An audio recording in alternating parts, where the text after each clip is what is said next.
Que a paz do Senhor Jesus Cristo esteja no nosso coração e permaneça agora e para todos sempre. Os que creem, digam amém, digam glória a Deus. Invoquemos o Espírito Santo de Deus, para que Ele venha morar dentro de nós e bem próximos de nós. Ele nos ensine todas as coisas. Ó Espírito Santo de Deus, nós te pedimos agora, no santo nome de Jesus. Ensina-nos, ó Espírito Santo de Deus, todas as coisas. Vem morar em nosso coração. Vem trazer a sua luz, vem trazer a sua sabedoria, vem trazer a sua presença em nossa vida, para que nós, através do teu calor, nós possamos conhecer a mais perfeita, agradável e boa vontade de Deus, para que nós trilhemos os caminhos do Senhor. Ó Espírito Santo de Deus, guia-nos com os teus próprios olhos. Ser lâmpada para os nossos pés e ser luz para os nossos caminhos. Nos enche de sabedoria, de perspicácia, de discernimento, para que nós possamos escolher sempre o melhor para a honra e glória do Senhor Jesus. Os que creem, digam amém, digam glória a Deus. Glória a Deus. Digam todos comigo: Senhor Jesus, nós declaramos que estamos reunidos aqui agora no teu nome. Vem, Senhor, cumprir a tua promessa, vem estar conosco. Nesse momento, aqueles que estão comigo aqui e aqueles que estão comigo nas rádios, na televisão, na internet, estão todos declarados, unidos em nome de Jesus. E Jesus está no meio de nós. Jesus está conosco. Porque Jesus diz: eis que estou convosco até a consumação dos séculos.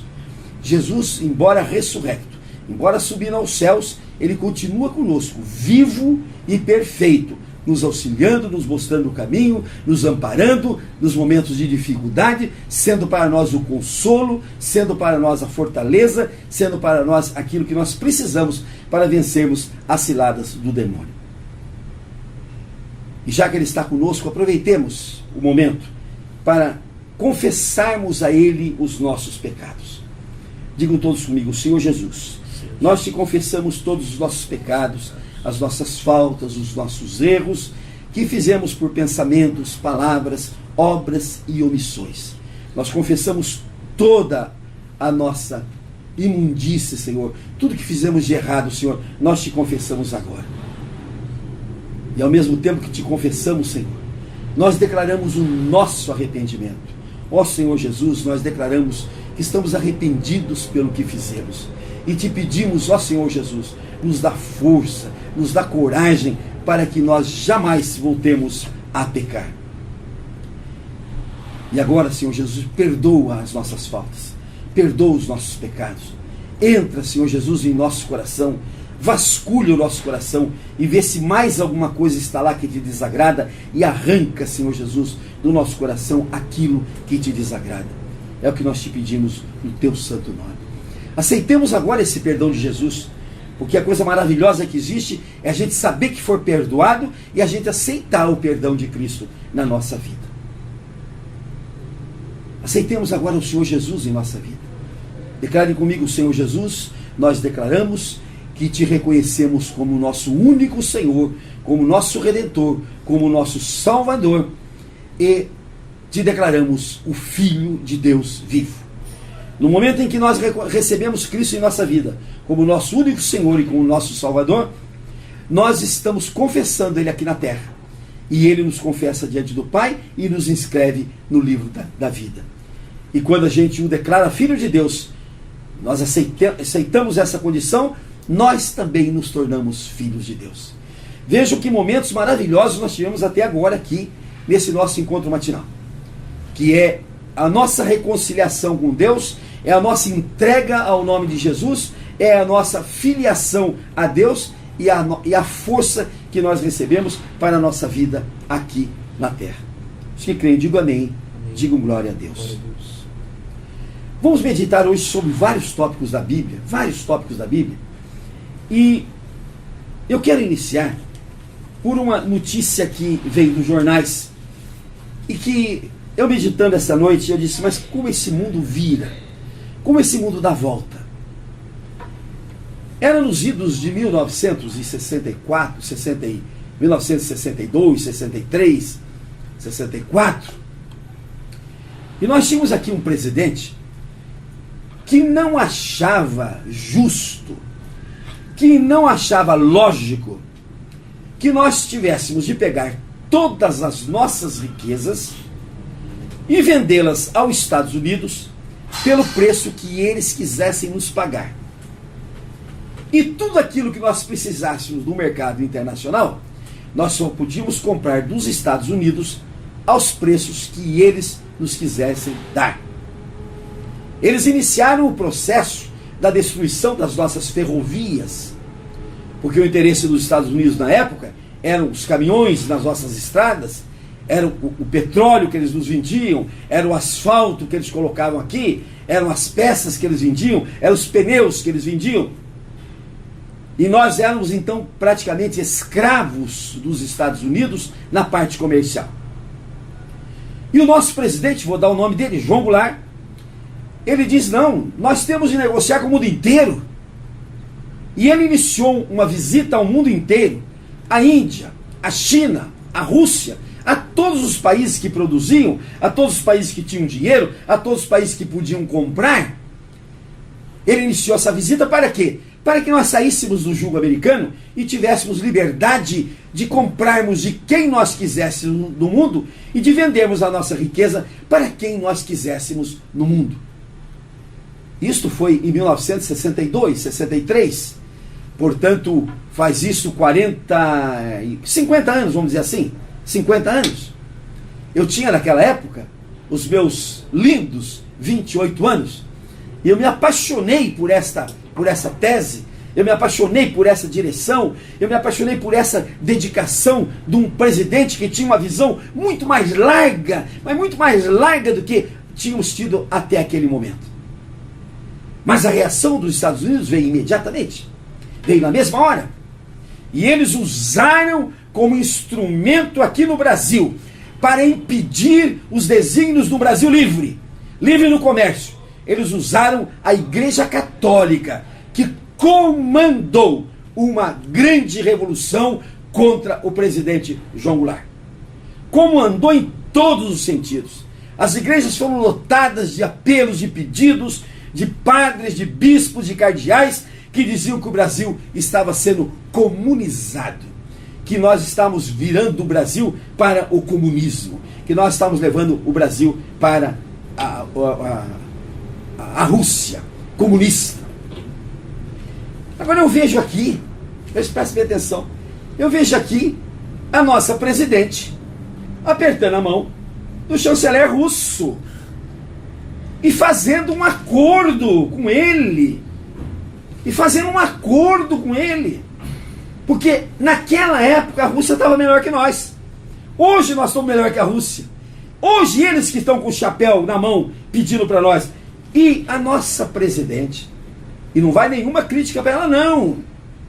Não vai nenhuma crítica para ela não. Ela está sendo inteligente, ela está sendo correta de ir buscar todos os mercados que o mundo puder nos oferecer para nós negociarmos, para nós tivermos os nossos produtos.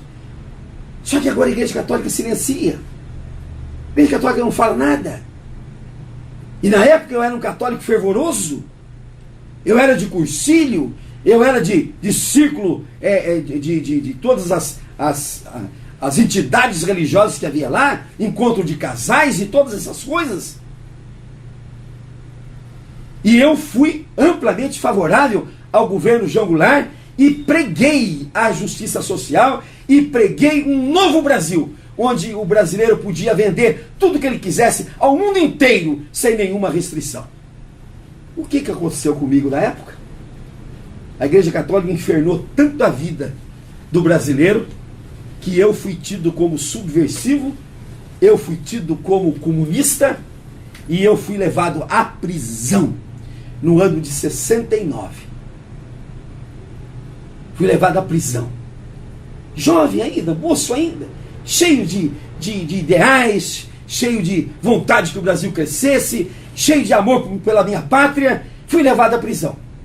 E recebi um processo, naquela época chamava-se processo para verificar se a pessoa era subversiva, se a pessoa era entreguista do Brasil à Rússia, e eu sofri um processo. E ontem eu recebi aqui alguns clientes meus, que me questionaram sobre isso. Então um dia o senhor foi preso? Fui preso um dia. Pela Revolução de 1964. Eu fui preso em 1969. Por quê? Porque eu idealizava um Brasil livre no comércio, um Brasil livre para os brasileiros, um Brasil onde estivesse a total liberdade e não a escravidão feita do Brasil por outro país qualquer. Mas o meu processo terminou de uma forma tão linda, porque eu fui preso pelos fazendeiros na época. Eu tinha na época 120 mil ações trabalhistas colocadas nos fóruns do oeste de São Paulo e no norte do Paraná. Na época, eu fiz 500 ações trabalhistas contra o governador do estado. Eu fiz 2.000 trabalhistas contra o ministro da Agricultura da época, na cidade de Jacarezinho. Eu fiz demandas contra fazendeiros industriais que havia em São Paulo, que mantinham nas suas fazendas gente escravizada, gente que nunca tinha vindo dinheiro. Fiz contra deputados, fiz contra senadores. E só podia esperar o quê? A prisão que foi me dada. Mas o processo caminhou de tal maneira, de tal forma, que terminou assim. Terminou dessa forma. Acontece que a lei penal, diz o tribunal, ao considerar crime a animosidade entre classes sociais, não se destina exclusivamente àquele que incita ou alicia trabalhadores para se rebelarem contra patrões, e sim também se dirige aos patrões que, através do desrespeito às leis, colocam seus empregados em situações desesperadoras, conduzindo-os à revolta. O feitiço virou contra o feiticeiro. A justiça reconheceu que a minha ação era correta e a ação deles é que era incorreta. E diz assim: felizmente, o inquérito passou à Polícia Federal, que apurou a ocorrência com imparcialidade, constando do relatório que os documentos juntados, bem como as declarações dos indiciados, revelam que um deles, advogado militante, e os demais, em sua maioria, seus clientes, foram presos e autuados por pleitearem justiça. E sem que fosse julgado o feito por eles propostos, viram-se envolvidos nas malhas deste inquérito, com que seus problemas tivessem sido sem que os seus problemas tivessem sido solucionados, muito ao contrário, agravados. Do exposto, não resta dúvida de que inexiste o mais leve indício de delito praticado pelo advogado Francisco de Assis Pereira, e por esta razão determino o arquivamento deste inquérito, remetendo-se cópia autêntica deste despacho ao excelentíssimo secretário de Segurança do Estado, juntamente com fotocópia autêntica dos relatórios, dos depoimentos e da petição de folhas tais, para as providências cabíveis. Sabe o que aconteceu? Eu saí livre e a justiça mandou processar todos aqueles que me acusavam. Glória a Deus por isso.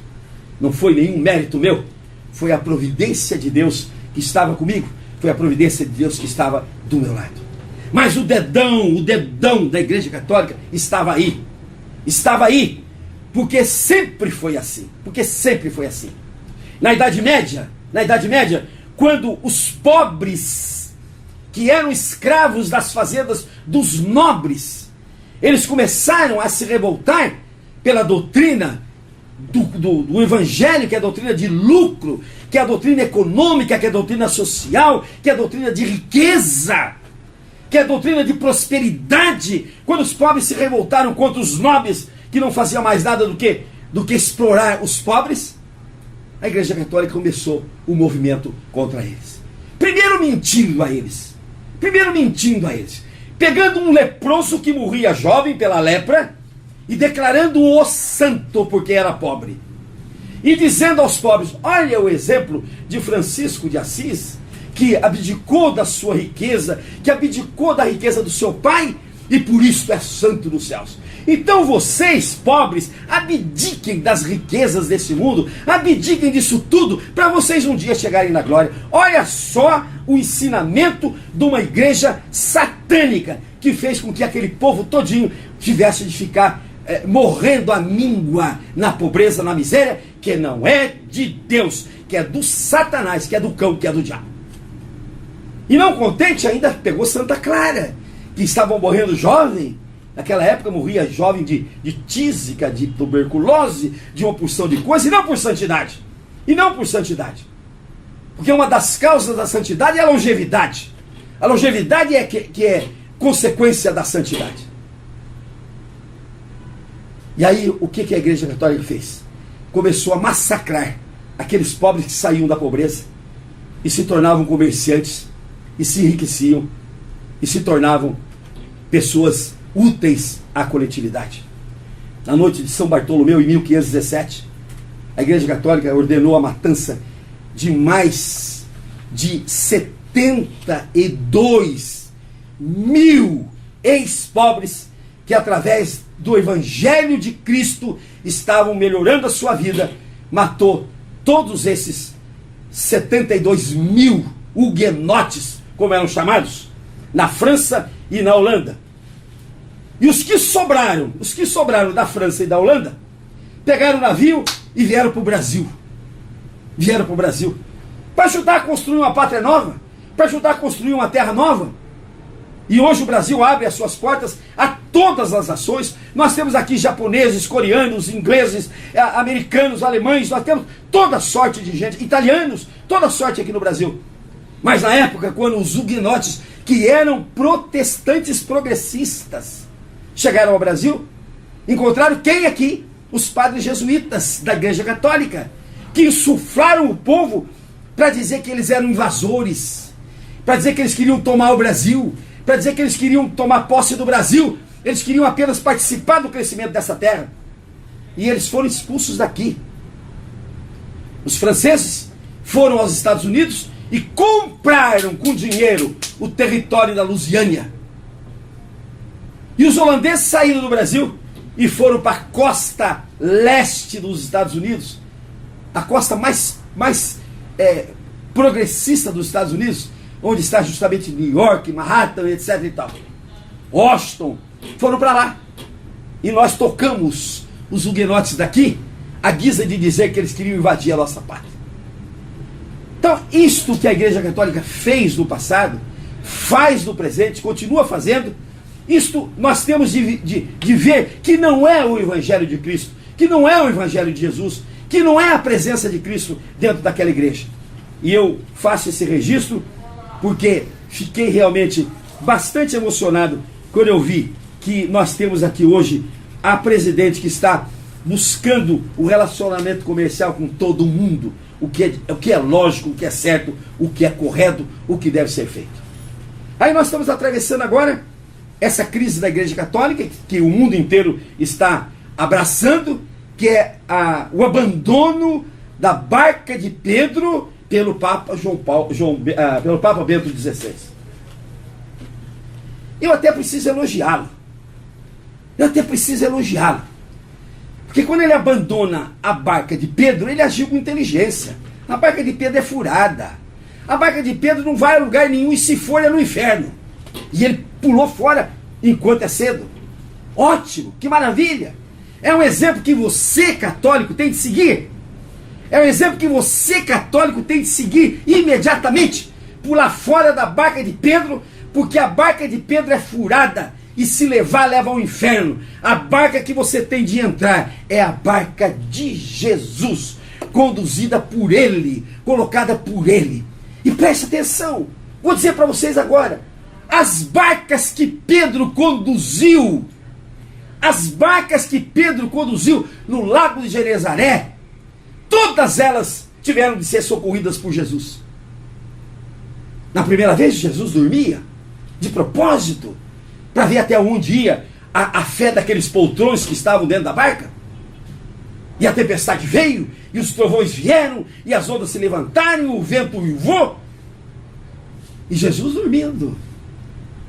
E Pedro, que não conseguiu dominar a barca, porque Pedro não consegue dominar a barca nenhuma, porque ele é um simples e modesto pescador, sem poder nenhum, Pedro chega: mestre, acorda, o senhor não se importa que nós estamos afundando?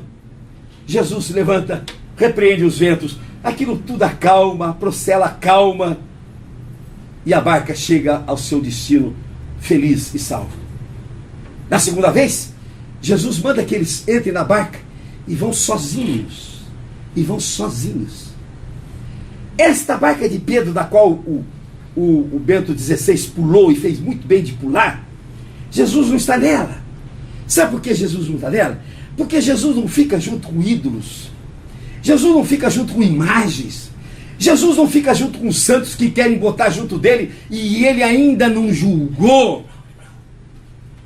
Eu tenho a impressão que, se fosse verdade que, por exemplo, São Celestino V, que o grande escritor Dante Alighieri colocou no inferno e o Papa colocou no céu, tenho a impressão que quando ele chega no céu, todo engravatadinho, todo bonitinho, todo cheio de mitra, todo cheio de roupa papal, tenho a impressão que quando ele chega no céu, Jesus olha para ele e diz assim: escuta, moço, quem foi que mandou você entrar aqui? Quem foi que mandou você entrar aqui? Foi o Papa que me mandou. Mas esse Papa, que autoridade ele tem para mandar você entrar no céu? Quem vai te julgar, o Celestino? Vai dizer o Senhor lá em cima: sou eu. Na hora da sétima trombeta, volta lá dormir onde você estava dormindo, porque quando tocar a sétima trombeta, você se levanta e vai para o julgamento. Aí sim que você vai se tornar santo, ou vai se tornar um capeta lá no inferno. Essa é a verdade. Essa é a verdade que nós temos que falar crua e nua. Tem gente que diz: o senhor é muito duro para falar, mas essas coisas não tem como falar na maciota. Não tem como falar na maciota.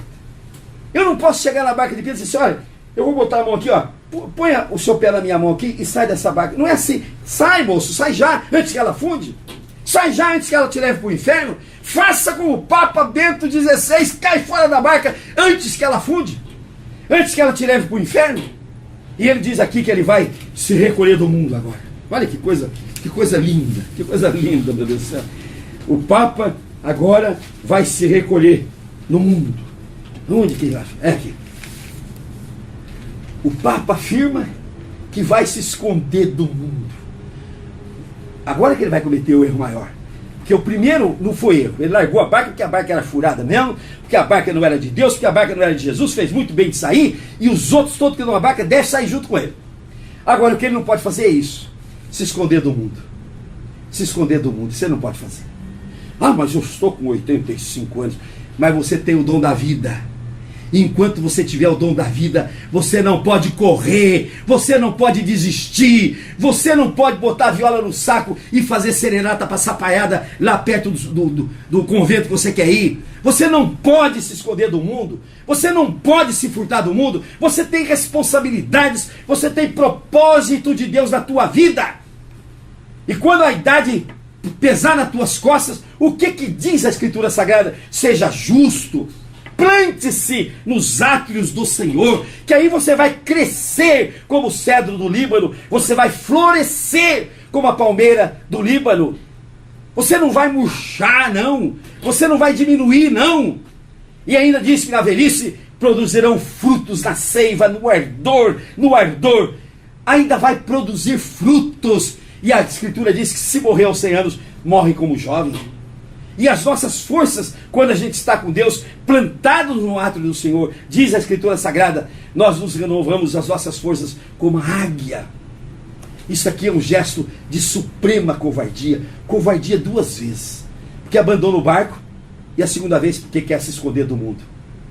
2 covardias. Ninguém se esconda do mundo. Todos nós temos uma tarefa que Deus nos deu. Nós estamos nessa vida, não é simplesmente para respirar e viver. Nós estamos nessa vida para viver em função da obra de Deus, para viver em função de Cristo, para viver a vida que Cristo quer para cada um de nós. Esta é a nossa obrigação. Nós não podemos fugir do mundo. Nós não podemos fugir do mundo. E quando a gente foge do mundo, a gente comete a segunda covardia. É fácil viver num convento. E veja como é que está o mundo. Temos aqui uma notícia extraordinária.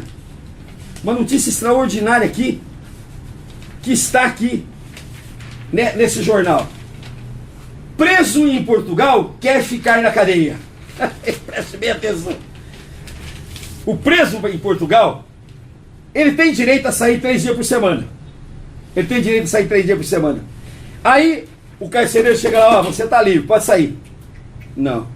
Lá fora eu tenho de trabalhar, lá fora eu tenho de arrumar comida, lá fora eu tenho de morar onde, eu tenho de arrumar onde vou dormir, e não vou encontrar porque a situação está brava, a situação está difícil, eu não tenho onde dormir, eu não tenho o que comer, eu não tenho onde trabalhar, eu quero ficar preso. Veja que ponto chegou o mundo, veja que ponto chegou o universo. Que diferença tem esse infeliz que não quer sair da cadeia por medo do mundo, deste aqui, que quer se trancar num convento para se esconder do mundo? Que diferença tem? Ambos estão covardes, ambos não têm coragem de enfrentar o mundo, ambos não conhecem a doutrina de Cristo, pela qual enfrenta Satanás e ele vai fugir de vós. Eles estão com a doutrina de corre de Satanás, que foi sempre a doutrina da Igreja Católica. Eu, quando era criança, lá em Minas Gerais, no Passa Quatro, eu aprendi que a gente nunca devia falar o nome do diabo. Quantas vezes eu falei o nome de Satanás, minha mãe me encheu a boca de tapa. Não fale esse nome, não fale esse nome. Como não fale esse nome? Não só eu tenho de falar esse nome, como eu tenho de excomungar esse nome, eu tenho de repreender esse nome, eu tenho de afrontar esse nome, eu tenho de enfrentar este nome e tenho de colocar Satanás para correr da minha vida. E se você quer ter uma vida feliz junto de Cristo, você tem de fazer a mesma coisa. Não corra do mundo, não corra do Satanás, porque ele vai te alcançar. Que diferença tem o preso que não tem coragem de sair da cadeia e este que quer se enfiar numa cadeia de livre e espontânea vontade para fugir do mundo, para correr do mundo, para correr das responsabilidades que Deus colocou nas costas dele, para correr do propósito de Deus na vida dele, para correr das suas obrigações,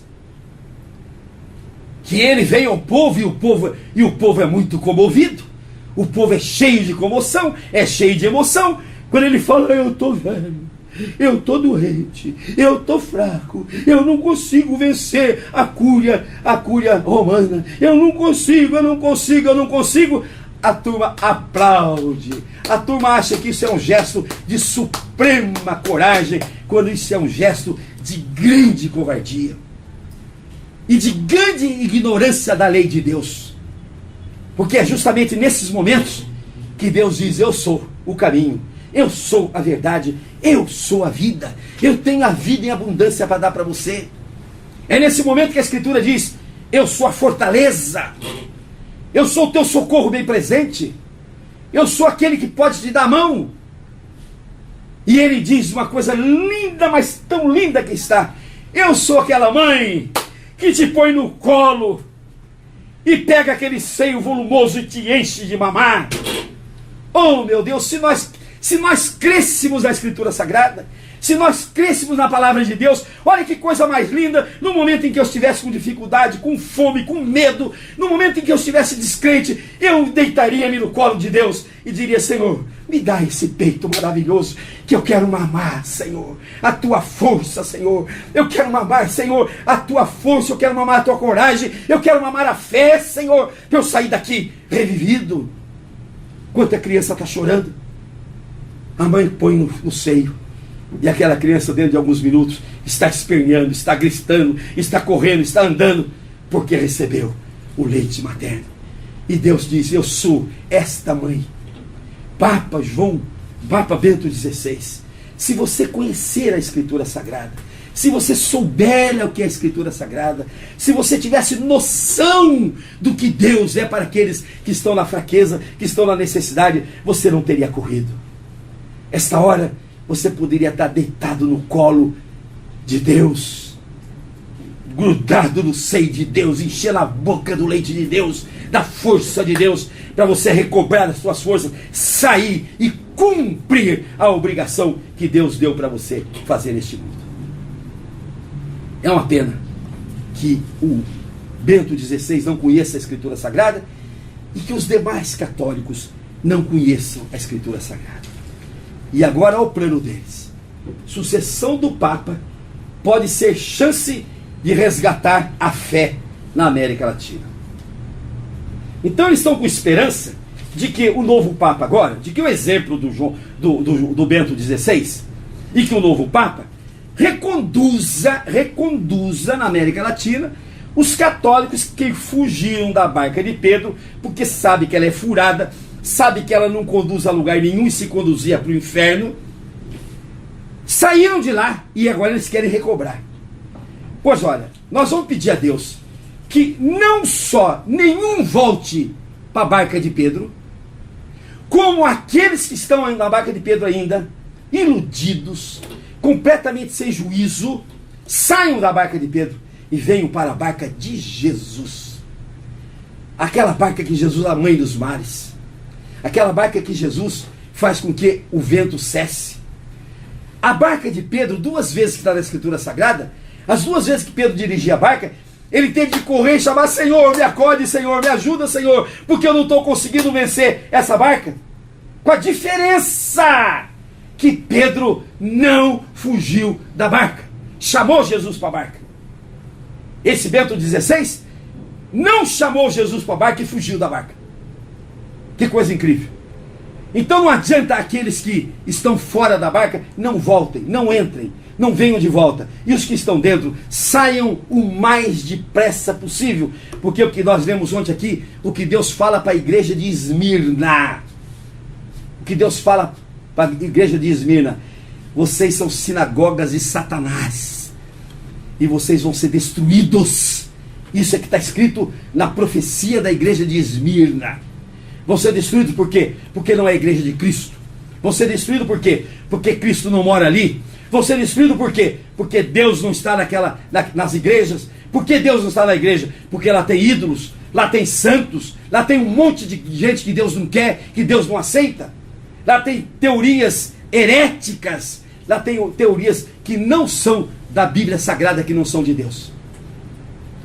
E por isso, o mais fácil que se faz é sair dessa sinagoga de Satanás, que segundo está escrito em Apocalipse 18, ela vai ser destruída antes do final dos séculos. Por isso, meu irmão e minha irmã, preste bem atenção. Não desista. Resista. Tenha fé. Saiba que Deus fez você para vencedor. Saiba que Deus fez você para você vencer o mundo e não fugir do mundo e não correr do mundo. Saiba que Deus fez você para enfrentar o Satanás. Deu poder para você enfrentar Satanás. Não corra de Satanás, não. Não seja covarde. Não corra dele, não. Enfrenta com a força de Jesus. Não enfrente com a sua força, que você não tem força nenhuma, nem eu. Enfrente com a força de Jesus.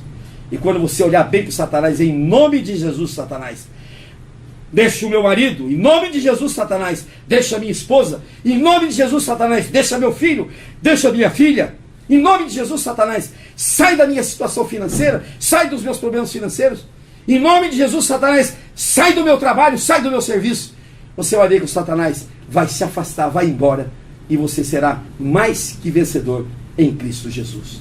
Não desista, resista até a morte. Que Deus abençoe a todos que estão conosco, e os que creem digam amém, digam glória a Deus. Glória a Deus.